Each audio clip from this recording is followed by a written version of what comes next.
Halo semuanya, jumpa lagi dengan podcast bersama IWPI teman-teman ya, Ikatan Wajib Pajak Indonesia.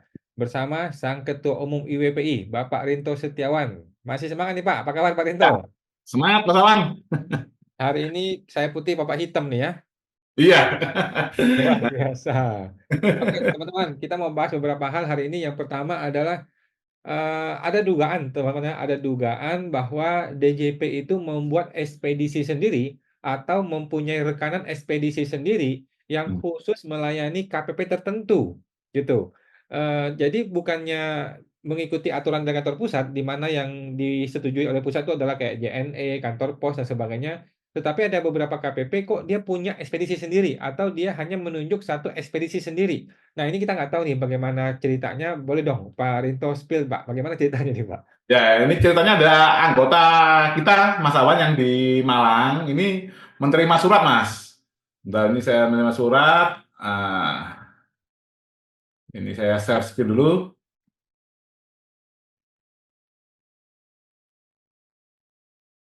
Ini Mas Awan, kelihatan Mas ya? Ini ada resi dari KPP Pratama Malang Utara. Oke. Ya, gitu Mas. Nah, ini ekspedisinya adalah sepaket, Mas. Paket, Mas Awan. Ini kalau coba kita cek di Google, Mas, ekspedisi paket itu nggak ketemu, Mas Awan. Hmm. Eh, jadi harus scan ini, Mas. Scan ini baru keluar pelacakannya. Nah, bentar. Jadi S paket ini nggak jelas nih ekspedisi dari mana gitu ya. Ya, tidak jelas masalah.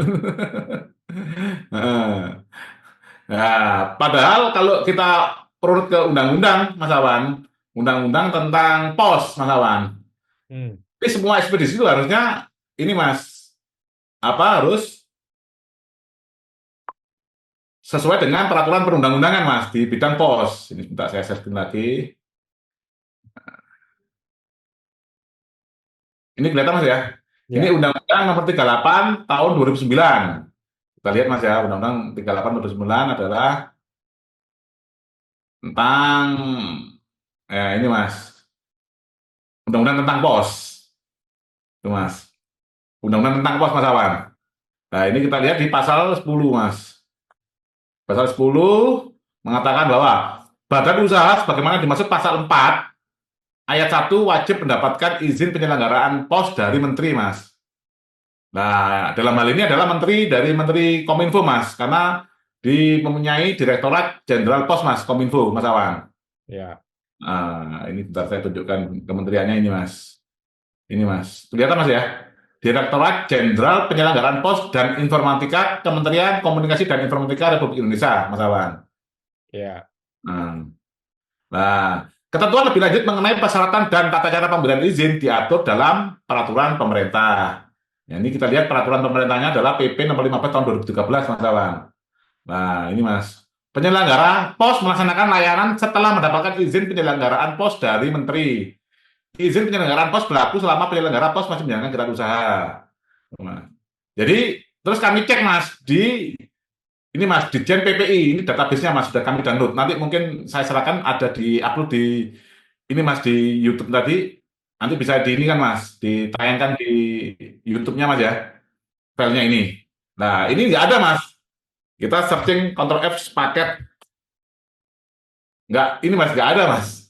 Oke. Nggak ada, Mas Awan. Nah, ini kan barusan kasus dari anggota IWPI ini pengirimannya itu pengiriman SP2DK, Mas Awan. Oke. Nah, pengiriman SP2DK mereka menganggap sudah mengirim, Mas Awan. Sementara kita belum menerima, gitu, Mas Awan. Nah, karena ekspedisinya ini kita tidak tahu ini legalitasnya gimana, mereka kirim bukti ke kita itu udah ada ini, udah terkirim tanggal sekian, ada buktinya di kotak posnya. Cuman kan kita kan nggak bisa membuktikan, Mas, wong kita nggak terima itu, Mas Awan. Oke. Akhirnya kita lacak melalui ini, Mas, website, ternyata ada aturannya nih untuk ekspedisi yang harus digunakan oleh DJP itu, Mas Awan. Tidak boleh sembarangan gitu loh, Mas. Berarti diduga ini ekspedisi abal-abal hanya untuk dapat stempel bahwa ini sudah diterima oleh WP gitu ya. Ya, kalau mereka kan ini, Mas, yang penting kan terkirim, Mas. Kalau menerima kan lain lain cerita mas. Betul. Yang penting kamu udah kirim, lu terima nggak terima, yang penting kau sudah punya bukti kirim kan gitu. Kalau di WP itu benar Pak begitu, tapi di pejabat nggak boleh gitu dong. Oh iya. Di pejabat itu bisa merugikan kita kan? Betul mas, merugikan kita mas. Itu kan kalau ada waktu kan waktunya habis mas untuk menanggapi misalkan tanggapan atas ini mas SPHP dan sebagainya. Dulu Hmm. SP2DK kan juga 14 hari mas Awan. Kalau terkirimnya sudah ini mas kurang 1 hari kan bagaimana wajib pajak untuk bisa membuat tanggapan SP2DK-nya? Oke Pak, kita menunggu ya. Mudah-mudahan ini dapat direspon oleh Sri Mulyani yang sebentar lagi udah mau caw dan mungkin DJP Pak Surya Utomo dan teman-teman ya. Mudah-mudahan mereka masih peduli ya dengan rakyat seperti kita ini ya. Oke, yang kedua nih Pak, ini ada hari ini ada berita baru banget ya, berita dari bisnis.com kalau nggak salah. Dari kita lihat dari bisnis.com ya, Iya, bahwa iya. ada judulnya itu anak buah Sri Mulyani, sumbangan pajak, anak buah Sri Mulyani bilang sumbangan pajak kelas menengah hanya 1% saja ya. Ini beredar luas di grup-grup WA kita semua dan ternyata diubah judulnya ya. Coba saya sharing nih ya biar teman-teman bisa Iya, iya. lihat. Ini Jadi setelah viral dirubah judulnya. iya, setelah viral ternyata diubah judulnya nih ya. Kita lihat nih. Ini mudah-mudahan bisnis.com bisa memberikan klarifikasi ya kepada kita semua, apakah ada intervensi dari pejabat di pusat atau enggak ya. Jadi Iya. awalnya seperti ini judulnya nih, anak buah Sri Mulyani sumbangan pajak kelas menengah hanya 1%. Kalau kita buka ya memang betul ada orang ngomong seperti itu ya. Ini Iya, pejabat ya, ada pejabat di Kementerian Keuangan ngomong seperti itu bahwa kelas menengah tuh ya sampah lu semua, lu cuman 1% gitu ya. Ini kata gua sampah ya, dia nggak iya. ngomong sampah ya. Dia bilang hanya 1% eh, sumbangan pajak dari kelas menengah. Nah, banyak orang protes tuh, bilang loh kami kan bayar PPN bos, PPN berapa persen gitu, kami bayar PPh satu dan sebagainya. Nah setelah kita klik Klik ini klik beritanya. link ini ternyata berubah sekarang. Jadi linknya masih sama, begitu kita klik dia redirect kepada link yang baru. Iya, iya, iya, iya. Berubah judulnya nih, melirik kontribusi sumbangan PPh orang pribadi, pajak kelas menengah di sana, tanda tanya gitu ya. Ini Ibu Anissa Iya. Rizky Kamalia ya. Kita nggak tahu apakah ini ada intervensi dari DJP atau dari mana. Kok bisa sebuah lembaga pers sebesar bisnis.com ya bisa merubah seenaknya saja, merubah judul ya. Ini tidak boleh seharusnya ya.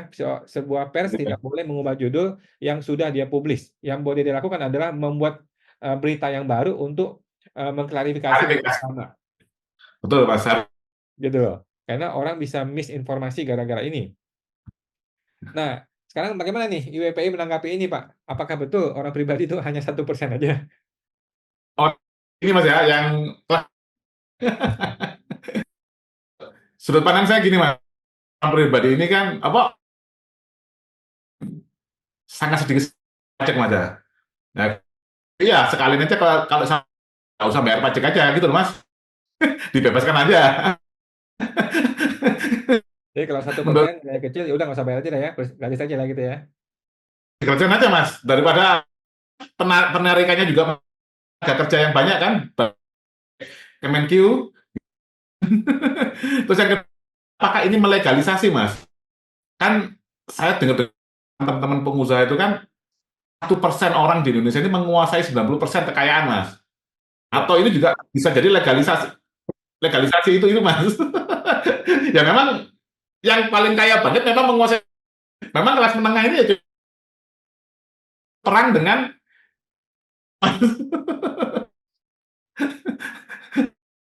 seperti itu Mas Awan. Kalau saya menganggap kalau 1% Mas Awan, Kementerian Keuangan lebih fokus ke dari sumber daya laut dan sumber daya alam, Mas. Banyak sekali, Mas. Di berita di media juga itu substansinya 20.000 sumber daya alam 200.000 Mas, Hmm. triliun. Hmm. Ambil 1% per tahunnya kan sudah 2.000 triliun. Belum lagi sumber daya laut 2020-nya juga apa 10%-nya udah 4.000 triliun Mas. Usah pajak-pajakan lagi Mas. Hmm. PPh yang udah mas langsung aja ditetapkan persen selamanya itu Mas Awan. Hmm. Lebih simpel mas. Hmm. Oke Pak, tadi suaranya agak putus-putus, tapi intinya kita agak merasa aneh juga ya, kenapa bisa Kementerian Keuangan bikin statement seperti itu ya, padahal Ya betul. tadi sebenarnya sudah beberapa pajak sangat besar, termasuk di PPh satu, dia sudah revisi tuh, PPh satu ternyata 14%, kemudian kita juga Ya, bayar ya, pajaknya. ya. Iya. Terus Oke, itu PPh berita apa? kedua. Oke Pak, itu berita kedua. Sekarang kita berita ketiga nih. Ini yang lagi hangat-hangat hangat-hangat panas nih Pak ya. Ternyata sudah ada putusan pengadilan atas gugatan PT Arion dari Malang. CV mana PT Arion? Ya, PT Arion ya. mas. Betul, ya Mas Awan. Nah, bagaimana nih Pak? Apa yang terjadi dengan putusan PT Arion gugatannya? Ini saya sebentar ya Mas. Ini buat teman-teman baca Mas. Ini gugatan kami. Lah, sangat banyak. Lah, ini gugatan Mas Awan. Hmm. Lah, kami Mas Awan bahwa bukti dan gugatan kita dimasukkan dalam putusan ini masih kita telah karena pelanggaran yang sangat banyak Mas Awan. Ini contohnya Mas. Nah, berarti kalau ini ditolak Mas, berarti dilakukan oleh DJP itu berarti ini Mas, waktu pengamangan melebihi 6 bulan berarti terus tidak berarti tidak masalah gitu. Waktu ditentukannya pelaksanaan pemeriksaan lapangan melanggar, tidak adanya pemberitahuan perpanjangan waktu juga. Terus ini tergugat menggunakan jasa konsultan tertentu juga tidak masalah gitu Mas Awan. Hmm. SPAP diterbitkan lebih masalah. Ini melanggar pemerintah oleh gugatan waktu melewati waktu juga tidak masalah. Angka SPAP semua kompeten Mas. Hmm. Tidak kan pengetahuan pemeriksaan yang diterbitkan Mas. Sudah kamu jangan angka koreksi SPAP baik sebagian atau seluruhnya dibuat dengan tidak kompeten atau sengaja dibuat-buat berarti tidak masalah. Hmm. Terus surat pemberitahuan pembayaran jangka waktu pemeriksaan yang diterbitkan setelah penerbitan SPAP. Jadi ini setelah SPAP ada penerbitan jangka waktu pemeriksaan Mas. Harusnya kan perpanjangan jangka waktu pemeriksaan itu sebelum SPAP Mas. Ini dilakukan setelah SPAP itu tidak masalah Mas. Luar biasa Mas. Hmm. Terus tergugat menyampaikan undangan pembahasan akhir melalui orang yang bukan dari tim pemeriksa itu juga boleh Mas berarti Mas. Hmm. Penggugat menerima undangan pembahasan akhir hasil pemeriksaan sebanyak 2 kali. Ini juga boleh Mas.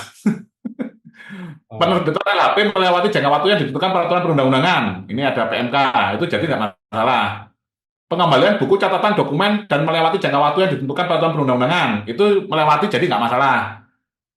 Tidak diberikannya KKP sebagai dasar pembahasan SPAP juga tidak masalah berarti Mas Awan. Terus, oh ini banyak Mas. Tidak adanya rekaman Mas, ini yang sering kita ini Mas. Tidak ada rekaman audio dan visual pada saat pelaksanaan pembahasan akhir hasil pemeriksaan. Padahal ini frasanya wajib Mas. Di PR Dirjen wajib Mas. Itu juga tidak masalah Mas. Nah, seperti itu Mas Awan. Nah, yang dimasukkan ini masih kami analisa Mas. Karena harusnya ada 20 atau 21 Mas Awan. Nanti tim kami analisa, baru nanti kita akan memberikan ini lagi Mas, konten lagi Mas, terkait dengan hal ini Mas. Jadi sekian besar upaya wajib pajak untuk berjuang mendapatkan keadilan Mas. Ya ini memang tidak, ini Mas ya, kami tidak kaget Mas. Jadi IWP juga tidak kaget karena saya sudah menyorotin bahwa pengadilan pajak ini yang membuat aturan kan turunannya dari undang-undang Mas, undang-undang KUP. Nah, pelaksanaan detailnya ada di peraturan Menteri Keuangan, Mas. Jadi yang membuat adalah Menteri Keuangan. Terus yang melaksanakan aturan pajak adalah DJP dan Bea Cukai. Ini notabene adalah anak buahnya Menteri Keuangan, Mas Awan. Terus dari sisi ininya, Mas Awan, pengawasnya, Mas, pengawasnya ada Kitsda, Komwasjak, dan Itjen Kemenkyu. Itu semua di bawah Kemenkyu, Mas. Hmm. Tiga lembaga ini. Terus pengadilannya juga, Mas, pengadilan pajak, SET-PP, Sekretariat Pengadilan Pajak. Yang saya kaget, Mas, di Undang-Undang Dasar 1945, pengadilan ini ada 4 saja, Mas. Pengadilan umum, pengadilan agama, pengadilan militer, dan pengadilan tata usaha negara yang di bawah Mahkamah Agung. Nah, pengadilan pajak ini adalah pengadilan tun khusus, Mas, tata usaha negara khusus. Tapi dia ini, Mas, nginduknya dua, Mas. Ada sebagian pembinaan organisasinya di Mahkamah Agung, tapi pembinaan karyawannya ini, Mas, apa pegawainya itu di bawah Kemenkyu, Mas, yang saya kaget, Mas. Jadi untuk mendapatkan keadilan di dunia pajak ini, wah, ini perlu perjuangan, Mas, wajib pajak. Ya, ini makanya teman-teman wajib pajak kalau bisa ini kita bersatu di IWPI agar situasi ini tidak terjadi lagi, Mas Awan. Makanya kan kemarin IWPI bersama ini juga, Mas, P5I kan juga kemarin kita ini, Mas, berusaha untuk membatalkan calon hakim agung Kamar Tun khusus pajak, Mas, yang nyata-nyata sudah tidak mau menggunakan undang-undang administrasi pemerintahan dalam putusan pengadilannya, Mas, dalam pertimbangan hukum dalam memutus perkara di pengadilan pajak. Nah, alhamdulillahnya kemarin sudah diputus, ditolak semua, Mas Awan, oleh seluruh fraksi yang ada di Komisi 3 DPR RI. Seperti itu, Mas Awan. Oke.